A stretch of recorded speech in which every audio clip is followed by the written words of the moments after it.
Okay, independent client customer gross. This is a remodel of a home in the early 2000s, late 90s. So this is a considerable change from what was here originally. Originally, this had a 45-degree stove in the corner of the room, so this is a huge difference. So there's a couple things I want to go over with this one as a note about what we need to order to make sure that we have plenty of materials when we come back, and then also the right replacement pieces. First thing I want to show you here is that each of these drawers, when we are trying to adjust these drawers, they are very loose in the back. And in fact, if you push them in here and look, they are not attached, okay? So if you take a look here, they are not reaching the tips of the slides. So what we figured out was the issue is if you look underneath here, this particular engagement to this closure is the wrong one for that particular slide. That slide is one that takes a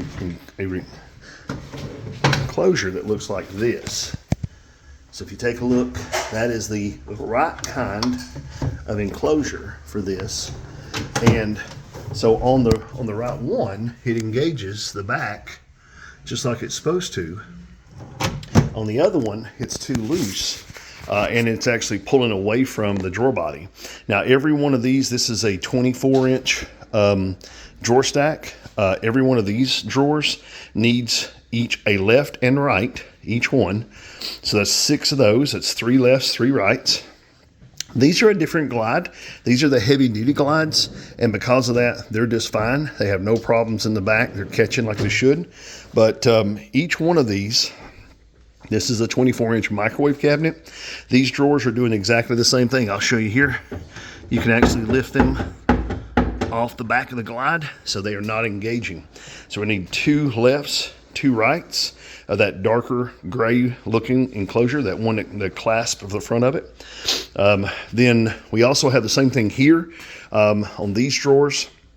They are the stacked, this is the pedestal drawer here, a 27 pedestal drawer, a 2712, a 276. Each one of these, again, is having that problem where the backs of them are not engaging. So it's 2 lefts and 2 rights for each one. It's 6 for that.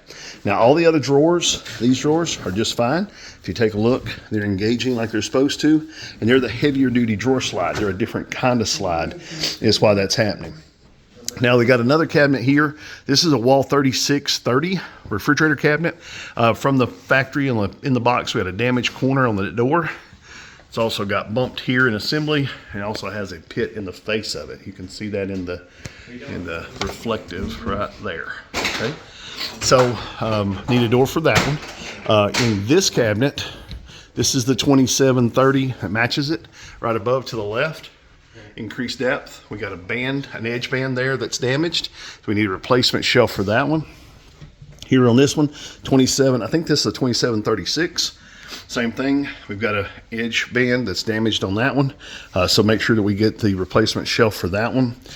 Here on a base 12, this is a base 12 pull-out, full pull-out. We need a replacement drawer front for that one.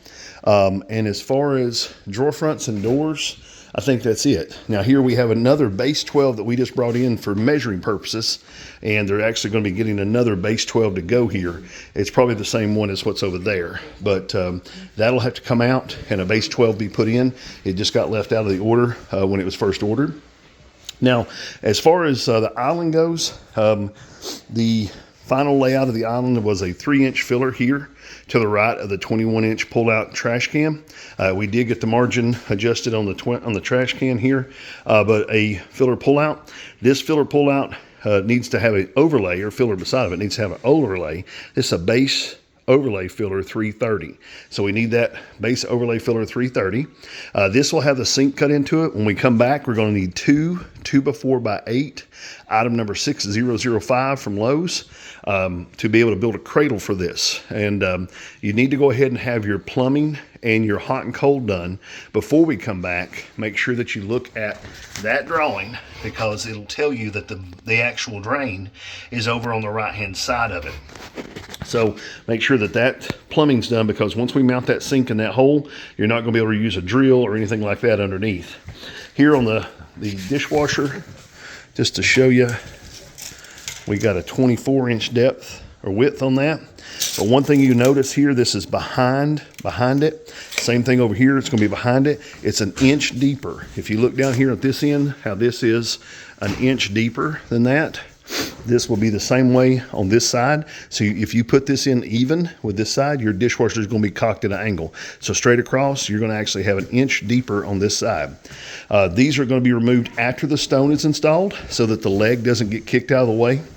So this is a number 2 square that's here. That's a number 2 square on the bottom, and this has just got a single nail on the back. You just got to pop it with your fist and it'll come right out. But without those in place, they'll move your leg, and whenever they do, your dishwasher won't fit the hole. So let's take a look over here on this side. We've got all the baseboards down, all the finish moldings around the front. Everything's nailed up. 27-inch base cabinets here. Okay, all the knobs are on it. Equal spread on the end for the doors. Same thing over here. Baseboards are done underneath. All of the molding is put down, the shoe molding is put down. Same thing here. Now I'm doing this kind of also because you can see ladders and stuff back there. They have active, this is an active job site. They've got a bunch of painters and other people that are here. I put these moldings on top so that they will not try to use this top of this as a work surface. So try to leave something here to obstruct the use of this island for any reason. I would definitely say cloak this in some plastic just to make sure that the island doesn't have any overspray to it. One other piece to order is this one. I just realized it. This is going to be a single bead edge. We want to get a piece of single bead edge to go here instead of this piece. So it's not just a plain, it actually has a pretty edge to it. So one piece of single bead edge in the vanilla. Let's take a look in here. Now in here, we actually have the toe kick that still has to be done and the quarter round that still has to be done in here. It's no problem, but the reason we're weighted is because there's no baseboard here. And there's no baseboard over here, so they got to finish all that before we can put the quarter round and the baseboard down. We do have all the pieces in back, so the countertop can actually go on this. We actually have, this is a 24 increased depth to 13, or reduced depth to 13. And just a note, this came out of the factory with a back on it that was open. So that needed to be, it's up in the top, but we put a reinforcement behind it. This is where we had to put in a spot for the security to come in the back. We cut that spot out for the security system to be in the house. Each one of these has the amount of handles and knobs that she's wanting to put on them.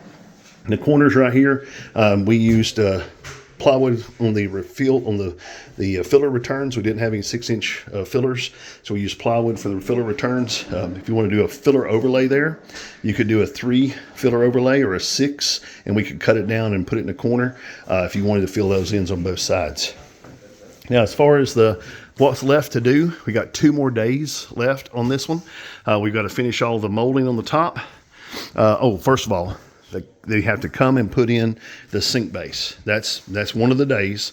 We did not have the sink here, so we have to put the sink in and make this to where they can template for countertops. And then about 2.5 weeks later, the template will come in. Hopefully we'll put this in at the same time we put in this base 12 right here. Now, after they put the countertops in, this will be the 3rd day, the 3rd trip. After they put the countertops in here, we'll have to relax these cabinets, let them sit down on top. Right now, we've just got 3-centimeter blocks in here. So we've got those holding up, making sure nothing's going to be dropping or whatever. But they're going to put those countertops in. We'll set these in. We'll relax them. We've got a refrigerator end panel that's got to be cut over here and that pulled through. Another one on this side. This gets a block out, so we need to make sure we bring the Craig jig with us. This gets a block out in the top. It's not a cabinet. This is a piece of shelving board on the front where they're going to put some type of a light fixture. That's what the wire's for. And then we're going to need a pancake box for the front of this, by the way. It's a 1/2-inch thick box that mounts directly on the front of this. And then they got a solid piece of WTEP that goes underneath, and that's going to be the bottom of it. Now, as far as this piece, it has to be built in place. They're going to wrap the inside of this with finished materials, and that's going to have I think they said some beadboard or something with floating shelves, something like that. It's all going to be done after we're complete with the cabinets. So all of this countertop has to be installed so that we can set that stuff down to the top of the cabinet tops. This is the hood. The hood area is dead center of this too. There is about 3/8 of an inch difference between the center of this and the left and right. So go with the exact center as far as mounting the hood. That difference is because of the hole opening, having to have some room to be able to get this actual stove in and out of the hole. We have to have a little bit of space there. So if you go with the center line of the two sides, you're going to be perfect on that. Let's take a look at that hood real quick. The hood did come in with some damage. Here's a piece of material there. There's the piece of material we're going to use for the top of the thing. There's the two end panels. The hood did come in with some damage. Take a look here. It had damages on the sides and chatter. So that possibly can be done with scribe molding. We have plenty of scribe molding left. Here we're going to end up cutting about 3 inches, maybe 4 inches off the top of this before we hang it. The mounting plate is right here. Do not throw this away. This is actually for the mounting of the hood and the mounting of the liner. Liner's right over there. So we have all the materials and pieces here. Just don't get anything lost before we come back. The drop-in tray kit is here, the Rev shelf kit, so that is all in place. Again, I think all those materials are there. Let's look one more time as far as materials. We got this one piece of 2 foot by 3 foot piece in the brown. We have that piece of plywood left. We also have some sticks of shoe. Got 3 pieces of crown. We've got another piece of crown, another piece of base. And we've got a little piece of base that's leftovers. Then we've got a couple pieces of L, some scribe. We only have 1 piece of scribe left in the vanilla. Okay, yeah. So that scribe right there, we did not have enough. So we're gonna need 3, 1, 2, 3. We need 3, 4. We need 4, 5. We need 5 more pieces of the vanilla scribe. That's going to be 1, 2, 3, and then 4, 5, and then anything we have to do above here. So at least 5 pieces of scribe molding in the vanilla that we're going to need as well. Okay, we still have touch-up kits. We still have plenty of markers. There's another scribe that we're going to have. If you have any questions at all, feel free to give me a call back at 423-650-1051. First 3 days, looking good. Some parts, another trip to put in the sink, put in the base 12, and then last put in another full day doing moldings after the countertops are installed, and we'll be wrapping up and being done. Give me a call, 423-650-1051 if you have any questions. Have a great day.